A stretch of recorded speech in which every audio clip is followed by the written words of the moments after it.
Hello दोस्तों, नमस्कार। मैं आप लोगों का हार्दिक अभिनंदन करता हूं अपने trader wise stock market YouTube channel में। जो लोग फर्स्ट बार विजिट कर रहे हैं, सब्सक्राइब, बेल आइकन ऑल 1.0 2.0 और अपना ट्रेडर्स बार में। चलिए शुरू करते हैं। तो सबसे पहले जो टेलीग्राम में बताना था वो हमने बताया, क्योंकि देखिए आज मार्केट खुलते साथ आपको धड़ाम से नीचे की तरफ चल गया। ये वीडियो जो है ये मैं कोशिश करूंगा कि 12 बजे के आसपास आपको प्रोवाइड कर दिया जाएगा। आज थोड़ा डिले हो गया। इसमें क्या बताया जाएगा, इसमें बुलेटिन रहेगा। जो इंडेक्स में तेजी है उसको किस ETF से कवर करते हैं, और जो इंडेक्स में गिरावट है, कौन सा इंडेक्स कितना पिटाया हुआ है, तो एक बार क्या है ना, थोड़ा सा आइडिया हो जाएगा। बस बस बस। अब बैठे थे, हम बोला कहीं मौका ही नहीं दे रहा मार्केट, तो चलो एक बार देख लेते हैं। तो आज एक चीज तो कंफर्म है कि भाई साहब, आईटी, ऑटो, फाइनेंस, फाइनेंस भी हल्का सा, ज्यादा नहीं। वो बैंक के कारण इंडेक्सन बैंक पे जो आपको अभी न्यूज मिला ही है, जो गड़बड़ी का है, तो इसीलिए इंडेक्सन बैंक का चल रहा है। बाकी आईटी में गिरावट है और यही है। बाकी हमारे मार्केट को मजबूत करने में telecommunication, oil and gas, health care, consumer service, capital, मतलब सब लगे हुए हैं। बहुत बढ़िया। और बड़ा आश्चर्य की बात है कि निफ्टी 22,450 होता हुआ दिख गया है। ठीक है, तो ये एक अच्छी बात है। हाँ बोलिए, अच्छा हाँ। और सबसे आश्चर्य वाली बात है कि भाई साहब किस सेक्टर में मारा है ना। तो ये देखिए, सारे इंडाइसेस आपको आ गए हैं। सब में एक बार नजर मारते हैं भाई साहब। 900 पॉइंट डाउ गिरने के बाद हम अभी मात्र, समझ रहे ना, 0.03। देखिए हम वो नहीं बोल रहे, नहीं, हम ऑलरेडी गिर चुके हैं। और देखिए कुछ बहुत बुरा हो जाएगा तो हम तो मतलब उसके साथ ही ना रहेंगे।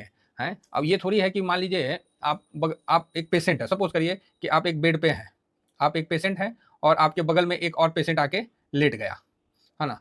अब उसकी तबीयत खराब होगी, उसमें मतलब यहाँ पेशेंट है लेट गया और आप पहले से लेटे हुए हैं, और इत्तेफाक ये है, भगवान की कृपा है कि आप ठीक हो रहे हैं। अब ये पेशेंट अभी आके लेटा है, तो इस पे तो डॉक्टर का, नर्स का, जितना भी है सबका फोकस ज्यादा होगा।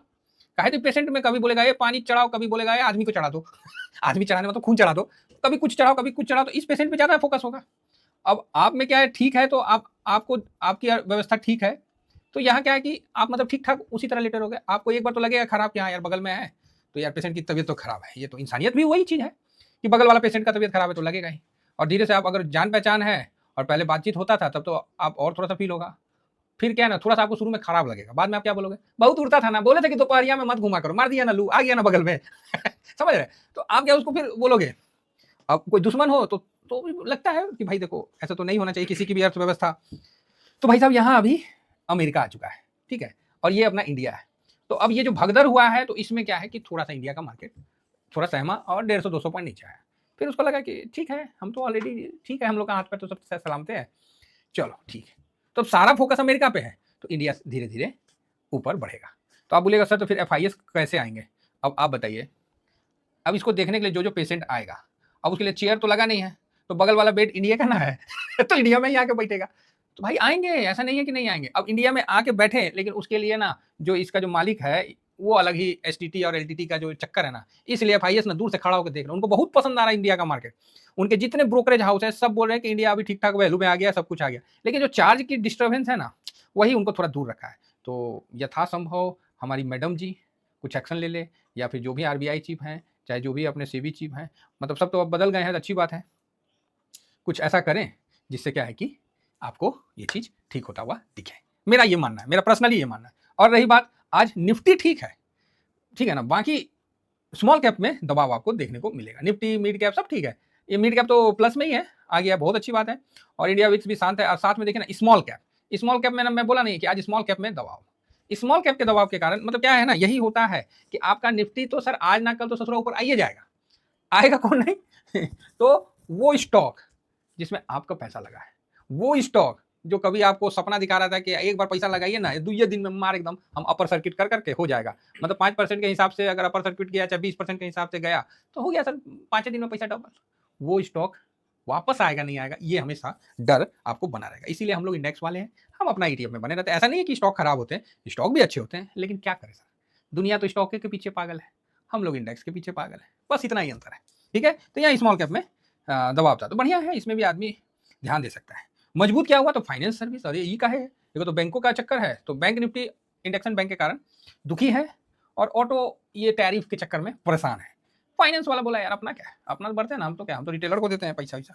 तो फाइनेंस यहाँ अपना ठीक चल रहा है। FMCG गिरते हुए मार्केट में खुद को भी डिफाइन किया, और मतलब निफ्टी को भी ठीक ठाक किया। IT दबाव है तो वो तो स्वाभाविक था। मेटल नहीं टूटा, वाह, फार्मा देखिए बढ़िया जी एकदम, पीएसयू भी धीरे से एकदम बोल रहा है हम भी हैं, हाँ भाई रहो बढ़िया है, आगे बढ़ो। प्राइवेट बैंक का वही कारण था। भाई साहब रियलिटी में क्या हुआ, इसमें क्या हुआ, इसमें अचानक से बूम क्या हो गया? तो भाई आज का जो टॉप गेनर है वो हमारा रियलिटी सेक्टर है, ठीक है, रियलिटी इंडेक्स है, निफ्टी रियलिटी। तो अब इसको कवर किससे करते हैं? तो एमओ रियलिटी से करते हैं, ठीक है, मैं दिखला दूंगा, एमओ रियलिटी से इसको कवर करते हैं। यही हमारा टॉप गेनर है आज के मार्केट में, गिरावट में भी ये टॉप गेनर है। लूजर में अपना फिलहाल तो प्राइवेट बैंक को ही पकड़ के चलिए, 1.38 है। बाकी तो हाँ प्राइवेट बैंक ही है जो 1.38 का लूजर अपना है। बाकी ऑयल एंड गैस भी देखिए प्लस में भी है, तो ठीक है।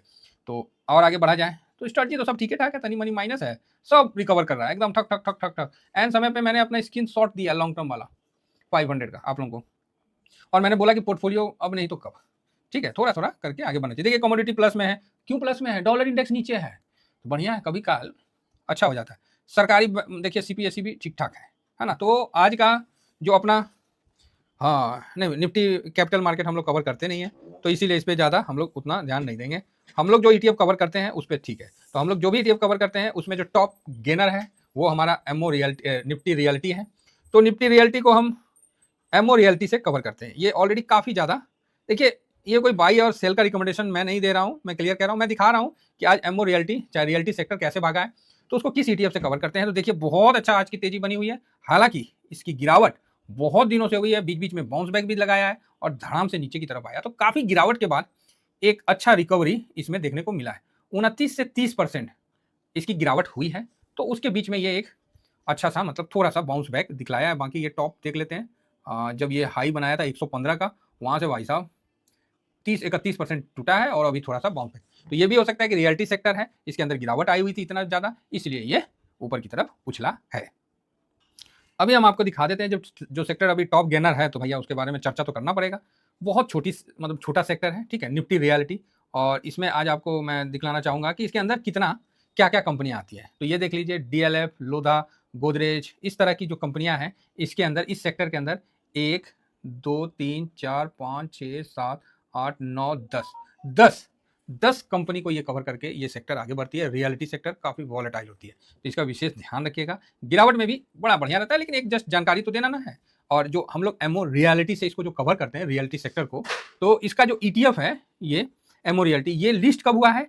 तो ये 21 मार्च 2024 को हुआ है, तो अभी 1 साल होने वाला है। ये देखिए एमओ रियलिटी मोतीलाल ओसवाल का है ना, इसमें निफ्टी रियलिटी को कवर करता है, क्लियर है। तो ये चीज़ मैं आपको यहाँ दिखला दिया। इसका जो लो है वो 78 का है और 3 मार्च 2025 अभी का है, और 18 जून 2024 का 115 का है। तो काफ़ी दिन से आप देख सकते हैं एक तरफा गिरावट हुआ है, तो आपके सामने है, ठीक है। इसमें मेरा कोई बाई सेल का कोई रिकमेंडेशन नहीं है, तो कृपया करके इन चीज़ों को समझ के चलिए। अब आते हैं एमओ रियलिटी में, जिसमें आप देख सकते हैं कि इसके अंदर क्या क्या स्टॉक और क्या परसेंटेज है। तो डीएलएफ आप देख सकते हैं कि 11.25 है और इस तरह से आपके सामने है। तो ये सब है, आप देख लीजिए और समझ के आगे बढ़िए, ठीक है। तो आज का जो टॉप गेनर है वो एमओ रियलिटी है, और टॉप लूजर जो है वो फिलहाल प्राइवेट बैंक है। और प्राइवेट बैंक को हम लोग प्राइवेट बैंक आईटीएफ से कवर करते हैं, जो कि आईसीआईसी का है। और इसका जो है ना प्राइवेट बैंक का गिरने का कारण, मेन कारण है इंडेक्सन बैंक का न्यूज़, ठीक है, एक सेकेंड। तो ये है न्यूज का असर, और जो है हकीकत है क्या है वो तो आरबीआई को ही पता है, और जो भी इस पर होगा कार्रवाई वो तो आपके सामने है। फिलहाल जो है इसमें जो 1530 करोड़ का इनमें थोड़ा सा गड़बड़ी देखा गया है, तो इस पे अभी मार्केट ऑलरेडी उसकी पिटाई कर रही है। तो यही तो मार्केट का खासियत है, आप खराब किए ना, और खराब मार्केट में नानी याद दिला देगा ससुरा, ठीक है। और खराब मार्केट में अच्छा किए तो आपको अच्छा रिवार्ड भी देगा। तो इस प्रकार का आपको देखने को मिल रहा है। तो इनमें कुछ गड़बड़ी हुई है, तो ये सब तो चलते रहता है मार्केट में। तो यहाँ आपको सही इनको मार्केट पनिश कर रहा है। अच्छा खासा डाउन कल भी था और आज भी काफ़ी ज़्यादा नीचे डाउन है, तो इस कारण से प्राइवेट बैंक डाउन में है। आशा करता हूँ कि टॉप लूजर और टॉप गेनर का आपको अच्छा लगा होगा इंडेक्स के लिए। इतना ही कहकर अपनी वाणी को विराम देता हूँ। Thank you very much. जय जय भारत।